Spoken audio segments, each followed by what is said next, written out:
ao vivo no Instagram e também ao vivo no nosso app Rádio Futebol, o aplicativo do Brasil. Arthur, eu como primeira pergunta, eu tenho que falar um pouquinho dessas finais, né, do Campeonato Carioca, Mineiro, Gaúcho. O que é que você está achando de tudo isso em termos de arbitragem, Arthur? Acho que é um assunto bom para a gente começar o nosso bate-papo aqui, hein, Arthur? Primeiro um abraço a todos os internautas que estão nos acompanhando aqui. Parabéns por esse trabalho maravilhoso que você tem feito. Olha, eu tô vendo alguma coisa assim muito complicada com relação à arbitragem. Sim.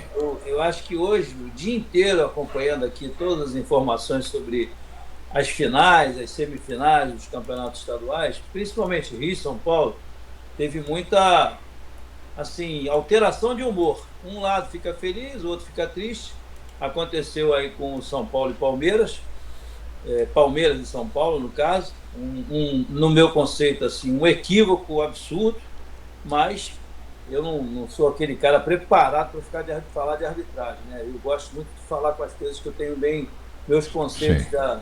bem determinados. Vejo lá em Porto Alegre, lá o Internacional fez uma pontuação interessante, ganhou bem do Grêmio, foi um jogo bem atípico, né? Porque o Grêmio vem conquistando títulos há um bom tempo, e o Internacional, com o meu amigo lá, que é o treinador, o Roger, e com o Paulo Paixão, que trabalhou comigo no Fluminense, que é o preparador físico, por sinal, muito competente, estão fazendo um grande trabalho no Inter, e o Inter provavelmente no Campeonato Brasileiro vai ver uma cara um pouco melhor ainda do que do ano passado.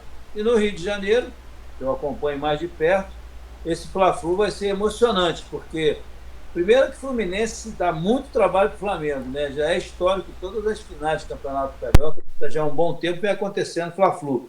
E o Fluminense, de vez em quando, atrapalha bastante a vida do Flamengo, sendo que o Flamengo, nesse momento, me parece um pouquinho mais entrosado, porque toda a base do Flamengo ela foi mantida. Trouxe um atleta que é o Juninho, um atacante, que assim ainda não justificou essa contratação, né? O Pedro está voltando, o Bruno Henrique não joga esse jogo, teve uma lesão de posterior. Aliás, esse é um assunto que a gente depois pode até conversar. Então eu vejo assim, né, que a arbitragem está atrapalhando um pouquinho. Acho que já não é de hoje que a arbitragem é algo que tem que ser muito bem avaliado, analisado. Mas os campeonatos com essas equipes que eu falei, Palmeiras, Corinthians, né? Corinthians deu uma tropeçada lá contra o Barcelona de Guayaquil, 3-0, tem que reverter, pegou um Santos um tanto quanto fragilizado porque o Neymar não pôde jogar. Então esse é o cenário que a gente está vendo aí dos estaduais. Vamos ver o que vai acontecer.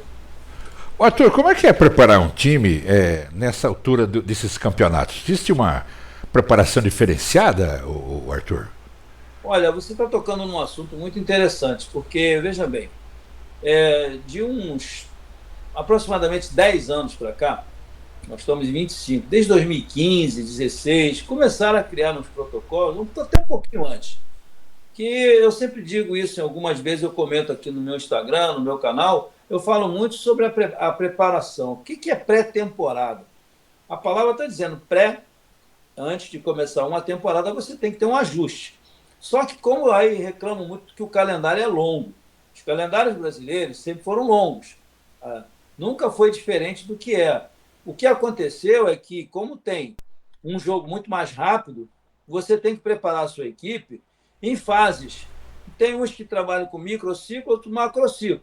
A diferença de uma coisa para outra, obviamente, que micro é pequeno, né? Em pequeno no menor tempo possível, e macro no maior tempo possível. Mas nós estamos em março, e nós já podemos observar, por exemplo, Bruno Henrique teve uma lesão de posterior de coxa. O Arthur, que é atleta do Botafogo, que chegou recentemente para substituir o Luiz Henrique, teve uma lesão. Tem um atleta lá do América, estou mudando assim até de estado agora, para ver que não é só, os protocolos são muito parecidos. O Hulk machucou, um atleta do América Mineiro teve uma lesão. Então, toda hora você tem uma lesão muscular. As lesões ligamentares, elas podem acontecer por trauma, por rotação, isso pode acontecer. Mas as musculares, na minha maneira de enxergar, o preparo ele tem que ser mais olhado de uma forma científica, porque os profissionais da área de educação física estão preparando todas as suas equipes do mesmo jeito. Os preparadores físicos quase todos trabalham do mesmo jeito. E aí o treinador, se não tiver um amplo conhecimento de toda essa área, ele vai se confundir um pouco. E no momento de você acelerar um jogo, você tem que acelerar até com um grupo mais ou menos compactado. Por exemplo, eu estava vendo aqui agora, quase como se fosse uma final, PSG e Liverpool pela Champions. Um jogo eletrizante, uma velocidade absurda, até o presente momento não teve lesão muscular, teve pisão, lesão de joelho, um atleta, mas é só isso. Então, as lesões musculares, para mim, elas são hoje o tema mais importante para se falar, porque vão dizer assim, o calendário é muito longo. Pô, o calendário é longo, mas nós estamos em março, e até agora, mal começou o campeonato, os campeonatos, mal começou, já tem um monte de gente lesionada. Então, os conceitos de treinamento, do dia a dia, eles têm que ser revistos urgentemente. Ô Arthur, agora há pouco, nosso querido Rodrigo Dias falou um pouquinho do Fluminense, né? O Fluminense não teve um tempo assim para essa reta final, o Flamengo mais descansado 2 semanas. Eu sempre ouço, o meu caro Arthur, o time está descansado. Aí o outro fala que está mais entrosado. Qual que é a real disso? Você ter uma semana de descanso é bom ou a semana jogando 2, 3 jogos, hein, Arthur? Qual é a vantagem nisso aí, Arthur? Não, outra pergunta interessante, porque, veja bem, Jarbas, hoje você pode trocar 5 atletas durante o jogo. Então, eu não consigo entender quando você começa a entrosar e você troca 3. Uma orquestra, se você trocar toda hora o violinista, o baterista, o guitarrista, seja lá o que for, o pianista, você vai desentrosar um pouco. Então a orquestra precisa o quê? De harmonia e conjunto. E o que acontece com as equipes nesse momento? Quando eles começam a ter lesões, você começa a alterar. E quando você está com um time já bem entrosado, muitas vezes você troca 3 atletas. Por quê? Porque o fisiologista passa a informação para a preparação física e para o treinador que, por exemplo, o Bruno Henrique está voltando a jogar, mas ele só pode jogar 45 minutos. Aí você prepara o cara para 45 minutos, não é porque ele está performando para 45. No outro jogo ele já pode ir para 60 e no outro para 90. E assim mesmo eles estão machucando os jogadores. Então, sabe, Jarbas, eu vejo como muito equivocado o tipo de preparação que é realizado hoje, pela intensidade que se joga. E tem uma coisa, que isso está conectado com o sistema tático. Veja bem, todo time que joga bem grupado, isso é uma coisa assim, igual você ter um paliteiro, cheio de palito lá dentro. Você vira de cabeça para baixo, não cai palito nenhum. Por quê? Porque estão todos juntos. Mas se você abrir uma brechinha ali, tirar uns 4, 5 palitos, quando você virar, vai começar a cair palito.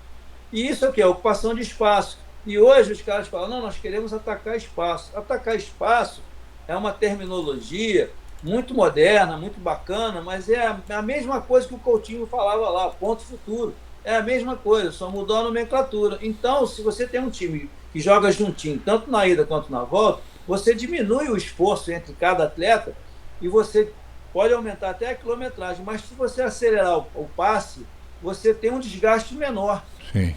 Entendeu? Então eu penso o seguinte, que a parte tática e a parte física, elas estão totalmente interligadas, e a parte emocional, que é a principal, que muitas vezes as lesões acontecem por causa do emocional. Desses times que estão aí, Arthur, qual é o mais preparado, na sua opinião? Olha, pelo que eu estou acompanhando aqui, eu acho que o Palmeiras não começou bem, né? Agora já levantou um pouquinho, é um time que tem que respeitar. O trabalho do Abel e companhia é um trabalho bem feito. E eu acho que o Flamengo também está mais ou menos aqui, até o Flamengo um pouquinho mais à frente. E vejo, pela qualidade individual, que esses 2 clubes e o Atlético Mineiro, que é o terceiro, aí depois tem outras forças um pouco mais abaixo, eu acho que o Flamengo ainda está num patamar um pouco acima, pela quantidade de atletas que tem e pela sua qualidade. E tem um detalhe, o Felipe Luiz assumiu a condição de treinador num momento assim que o Tite era o treinador e não foi bem sucedido, e logo depois ele assumiu. Quando ele assume o Flamengo, ele já estava se preparando para chegar a ser o treinador do Flamengo. Por quê? Sim. Pelo dia a dia dele, a sua maneira de ser, por ter jogado muito tempo na Europa. Não quer dizer que saiba mais, que o pessoal que está por aqui, mas é porque tem uma forma de pensar já voltada para as modernidades. E ele, como teve sempre uma boa liderança dentro do campo, nunca foi um cara que foi expulso, dificilmente eu soube que ele foi expulso, um cara que tem um perfil calmo, equilibrado, e trabalhando dentro de um grupo que o conhece e o respeita já há muito tempo. Então, todos esses itens, ele fazendo um trabalho de 8 meses, 7 meses, 6 meses lá na base, já deu alguma coisa para ele chegar e se posicionar como treinador. E aí ele ganha o grupo pela sua liderança, pela sua facilidade no falar, e ele começa um trabalho que, para mim, está saindo na frente de todas as outras equipes, justamente por isso, por ele já conhecer o grupo, ter sido atleta junto com esses mesmos atletas, e os que estão chegando tem que respeitar, porque ele está começando uma carreira que, se não der nenhum resultado assim tão ruim, ele provavelmente ao final do ano pode ser já, nós podemos elegê-lo como um grande treinador. Por enquanto, não. Ô, Arthur, por que tantas contusões acontecem? Sempre foi assim, Arthur? Hein? Ó, Jarbas, esse tema aí é um tema que eu gosto muito dele. Porque, veja bem, eu tenho uma carreira longínqua, ou longeva.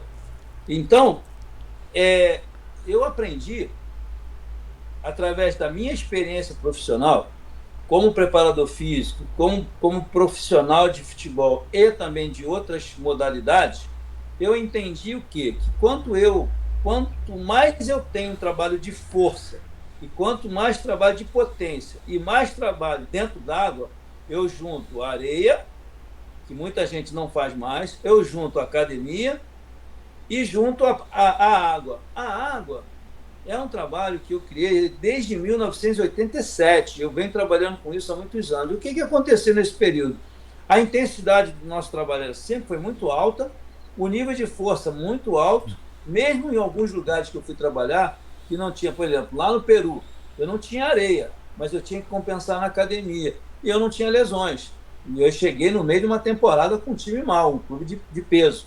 Então, quando eu introduzi essas três situações e os jogos de campo reduzido e parte tática, eu criei um DNA dentro do meu grupo que dificilmente lesionava. E isso foi se perpetuando ao longo dos anos. E todas as vezes que eu fui para algum clube, geralmente eu chegava no meio da temporada, quando estava todo mundo em baixa, na parte física, mental, parte técnica. Muitas vezes um time grande caindo para a segunda divisão, tinha que chegar até numa semifinal. Então, isso mostra que esses protocolos que eu criei, que eu apresentei alguma coisa lá no curso da CBF, muita gente ficou até curiosa, porque o trabalho dentro d'água, para mim, é um trabalho que eu faço tiro de velocidade, que em vez de eu dar no campo, eu faço dentro d'água. Eu ensino o atleta a respirar bem dentro d'água, porque quando você faz um trabalho em apneia por baixo d'água, você tem que fazer aquele deslocamento, que o esforço é muito grande, e o atleta de futebol não está adaptado, ele aumenta a capacidade cardiopulmonar dele. Com o tempo, depois de 3, 4 semanas de treinamento dentro d'água, variando, ele já está adaptado. E quando ele vai para o campo, ele vai com o pulmão bem preparado, ele vai com força na perna, porque a areia dá para ele, vai com potência, porque a academia dá para ele, e os jogos de entendimento de campo reduzido, 5 contra 5, 6 contra 6, 11 contra 11 que eu faço, você começa a ter uma capacidade de oxigenação na musculatura e tem um desenvolvimento tático bem organizado, tudo filmado, e mostra para eles, olha aqui os resultados. E isso faz com que você tenha a confiança dos atletas para continuarem trabalhando nesse nível. Bem, a reta final dos torneios aí, o Carioca e também o Paulista. Queria saber a sua opinião, Arthur. O que é que você pensa dessas finais? Olha, o Paulista, nós temos uma pequena coisa que atrapalha. Se eu não estou equivocado, vai ser um jogo na casa do Palmeiras e um na casa do Corinthians, correto? Sim. Bom, isso aqui tem um diferencial que é o campo. Se você observar, teve uma polêmica do pênalti com o Palmeiras e São Paulo. Não foi pênalti que o Vitor Roque se jogou e tal. Foi, não foi? Aquela história. Mas onde é que foi o problema? Eu estou fugindo um pouco do assunto, mas para te dar assim, uma noção e para o nosso internauta entender o que eu vou dizer aqui. Quando a bola chega na pessoa que estava ali no lateral direito de São Paulo, ou era o terceiro zagueiro, não sei, não me lembro quem é, ele, em vez de virar para frente, Mas esse vício de jogar para trás com o goleiro, o que aconteceu? Um gramado daquele ali, o goleiro deu um passe, acostumado com a grama normal, ele deu um passe numa grama artificial que ela escapou do alvo dele.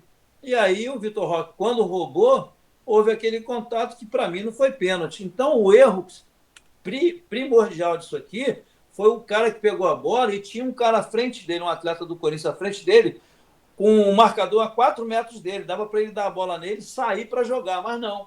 Como eles obedecem demais o treinador, e isso aqui é um erro que os atletas cometem, eles ficam robotizados. Não, ele mandou jogar para trás, eu vou jogar para trás. Não, ele mandou, eu vou jogar para frente, eu vou jogar para frente. Não tem aquela coisa de antigamente, que o cara, não, eu vou criar uma outra situação aqui, e isso está mecanizando muito o atleta ao erro também. Então, eu acho que o Palmeiras tem uma vantagem no campo. Se for bem lá contra o Corinthians no primeiro jogo, se for o jogo no Itaquerão, eu acho que aí o Palmeiras pode, né, além do ter sucesso, porque o Corinthians também está com o Barcelona e Guayaquil aqui na cabeça. Se tomar de 3 e a torcida se rebelar contra, ele vai ter que ganhar o Campeonato Paulista. Então, eu acho que o Palmeiras está um pouquinho mais relaxado, um pouquinho mais confortável nessa situação. Fla-Flu, Flamengo um pouco melhor, mais entrosado, com mais qualidade, mas Fluminense é um time chato. Eu acho que esses dois jogos aqui, eu acho que essas finais aqui, elas vão ser muito interessantes. Eu vejo assim, uma certa vantagem para o Palmeiras e uma certa vantagem para o Flamengo. Com relação a jogador, tem alguém que você acha melhor, que você destaca aí, Arthur? Ô, Jarbas, eu acho que hoje, pelo que eu vejo, assim, primeiro eu gosto muito do Hulk, tá? Sim. O Hulk é um atleta de 37 anos, se eu não estou equivocado, mas você vê que os cuidados que ele tem com a alimentação, deduz-se isso. Eu conheci o Hulk quando eu estive lá na Paraíba, e você vê o rapaz de pé, ele é muito forte, e num jogo de futebol normal lá, no campo sintético, não é nem campo sintético, campo de grama normal, ele corria como se estivesse jogando num time profissional. Então, o cara tem uma saúde, uma vitalidade absurda, que eu até acho que ele poderia ser convocado, em se tratando de carências de atacante que nós temos hoje. Mas, vamos falar aqui do Gerson. Eu acho que o Gerson hoje é o atleta mais completo dentro do futebol brasileiro. Por quê? Pelas posições que ele joga. Ele joga segundo volante, primeiro volante, ele joga lá pela esquerda, ele joga pela direita, ele se aproxima como um número 10. Eu acho que o Gerson hoje, no meu conceito, é o melhor atleta que nós temos no Brasil nesse momento. Arthur, entre o futebol brasileiro e o europeu, né? Você trabalhou nos dois, tem uma diferença grande aí, porque a gente sempre copia os caras. Tem razão dessa cópia aí, Arthur? Oi, Jarbas, assim, eu entendo que primeiro nós vamos falar de clima. Por exemplo, Rio de Janeiro, agora há pouco aí 40 graus, 38, 42, sensação de 45. É um negócio atípico, haja vista que tiraram os jogos de 4 da tarde. 15 para as 6, ou às 8h30, às 9h30, tem o acordo também com televisão, tem os interesses comerciais, mas eu acho que é bom pensar também na saúde do atleta. Já na Europa, por exemplo, o jogo que eu estava assistindo aqui agora, do PSG, do Liverpool com o PSG, a correria absurda, a velocidade, os caras estão correndo a 35 km por hora, e foi bom você falar nisso, e recentemente eu estava conversando com um médico, ele dizendo para mim, Arthur, não tem como os caras correrem a 35 km por hora. Aí, casualmente, pesquisando, apareceu na minha tela o Cristiano Ronaldo, há 3, 4 anos atrás, dando um sprint da meia-lua da sua defesa, sem a bola, ele saiu em velocidade, em linha reta, os caras monitorando ele, deu 40 km por hora. O Neymar saiu pela esquerda a 38 por hora. O Messi saiu a 37 por hora. E foi assim. Então, o jogo está muito rápido. E como um clima que acontece na Europa favorece, porque, primeiro, geograficamente facilita porque os países são muito próximos. Aqui no Brasil é tudo longe. Você joga no Rio, depois joga no Nordeste, e por aí vai. Todo mundo sabe disso. Então, todos esses aspectos fazem com que o futebol, em um clima tropical, em um continente, ele tome características diferenciadas. Então, eu vejo que a gente copia muito o que acontece lá. Tem coisas que a gente realmente tem que pegar de bom, trazer para cá, mas não é tudo. A gente, pelo contrário, nós sempre fomos expoentes, os maiores exportadores de atletas no mundo sempre foi o Brasil, Eu acho que a gente não pode ficar só copiando o que eles fazem, não, porque senão nós vamos perder a nossa hegemonia, a nossa graça, né, e a nossa arte, porque a gente só fica copiando e robotizando os nossos atletas. Você tem razão. Arthur, você como treinador há muitos anos, treinador também tem pressão, Arthur? Como é que é isso? Olha, o Jarbas, uma ocasião, eu estava jogando, eu estava trabalhando no Atlético Mineiro, eu conto sempre esse caso que é o que vem mais à minha cabeça. E aí eu estava nós fomos jogar com o Botafogo. E a gente estava num momento assim excelente, porque naquela época o Atlético Mineiro foi campeão invicto do primeiro turno. E nós viemos jogar aqui no Rio. Quem é do Rio conhece, Caio Martins. E aí algumas pessoas mais das antigas conhecem, porque o Botafogo treinava e jogava lá. Na época eu fui treinador do Botafogo, é lá em Niterói. Então, o Alambrado, que antigamente era Alambrado, hoje tem uma certa distância ali, tem uma série um sistema de segurança no Maracanã, mudaram, depois da Copa do Mundo, tiveram algumas melhorias com relação a isso. Mas naquela época, o torcedor ficava aqui, eu estou aqui conversando com você na câmera, 3 metros daqui, tinha um cara aqui me xingando. E mal eu cheguei, no jogo não tinha nem começado, eu saí do túnel, o cara me xingou, me xingou, me xingou, e foi assim o jogo todo. Nós empatamos aquele jogo, um jogo muito difícil. E quando terminou o jogo, passei por ele, quase cara a cara, assim, ele me xingando, mas rapaz, um negócio assim, parecia que ele me conhecia. Eu fiquei assim, pô, mas cara, que sujeito ignorante, e aí isso incomoda, porque o cara xinga a tua mãe, e não sei o quê, joga troço em cima de você. É uma coisa assim, realmente terrível. E aí passaram uns 5 anos, 4 anos, não me recordo, eu estava no meio do centro da cidade, ia atravessar a rua e parei num sinal assim, fiquei esperando. De repente para um escuro alto do meu lado. Tá lembrado de mim? Aí eu falei, caraca, eu não tô devendo nada a ninguém. Eu não conseguia lembrar daquela figura. O que aconteceu? Ele falou, eu sou aquele cara lá do Botafogo, torcedor do Botafogo, que ficou te xingando lá. Eu falei, porra, rapaz, mas tu é chato pra caralho. Rapaz, o cara falou, mas tinha que te perturbar, que teu time era muito bom. Eu falei, pô, mas não ia mudar nada, cara. Os caras que estão jogando lá, rapaz. Aí o cara riu, levou na brincadeira. E uma outra ocasião, uma pressão que eu contou, foi até um caso engraçado. Eu fui jogar contra o Sport, eu já tinha trabalhado lá, tirei o Sport da queda para a segunda divisão em 91. Lembro E aí disso.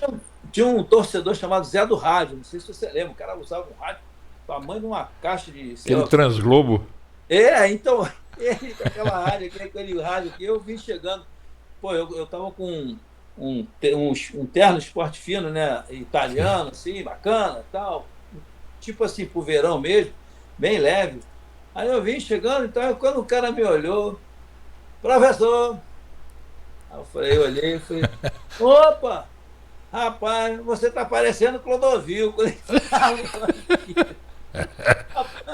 É só pro internauta ver que tem coisa engraçada também que acontece. Mas foi muito engraçado. E outras vezes foi o tipo de pressão, porra, tem que ganhar, vambora, não sei o quê, xinga, o Arthur, vai tomar caju. E o nome ajuda, né, para combinar com o palavrão. Mas enfim, a pressão, e não é só do lado de fora, não. Você recebe pressão aqui de dentro, dos próprios atletas. Tem atleta que quer jogar, ele te pressiona, pô, pergunta lá pro professor, não vou jogar não. Aí, às vezes, o cara fica no banco lá aquecendo e olhando para você, tá te pressionando. Então, você tem que... O empresário, Arthur? Sim, sim. Por quê? Eu estava uma ocasião conversando com um empresário no escritório dele, aqui no Rio de Janeiro. E aí, de repente, tocou o telefone dele, mas estava muito silêncio, né? A acústica era muito boa. E ele falando, colou o telefone no ouvido e o cara falou assim para ele, fulano, o empresário, que eu não vou citar o nome por uma questão de elegância, não vou ser deselegante de citar o nome da pessoa. Ele ligou e falou, esse treinador aqui não me bota para jogar, tem que dar um jeito de me tirar daqui, ou então tira esse cara daqui.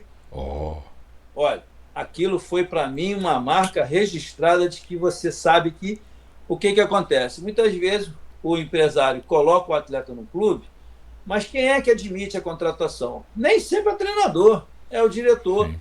Que fala, não, convém para a gente financeiramente, é um bom jogador. Aí consulta o treinador, o que você acha? Não, é um bom jogador. Aí o cara vem, mas vem com a chancela do diretor e do empresário.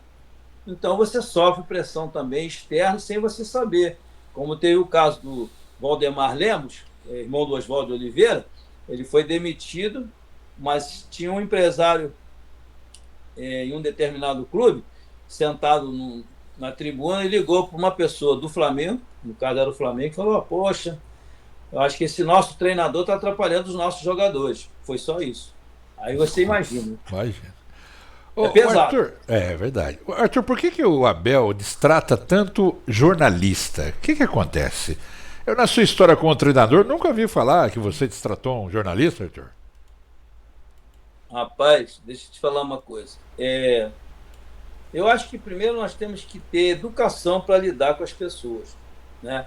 Evidentemente que tem até situações que o jornalista ele já vem de propósito. Já aconteceu, né, com um determinado treinador aqui, com o Joel Santana, de um ou dois ou três jornalistas falaram assim, ó, vamos combinar aqui que eu vou perguntar uma coisa para ele, ele vai se aborrecer, você pergunta uma segunda, ele se aborrece, você pergunta uma terceira.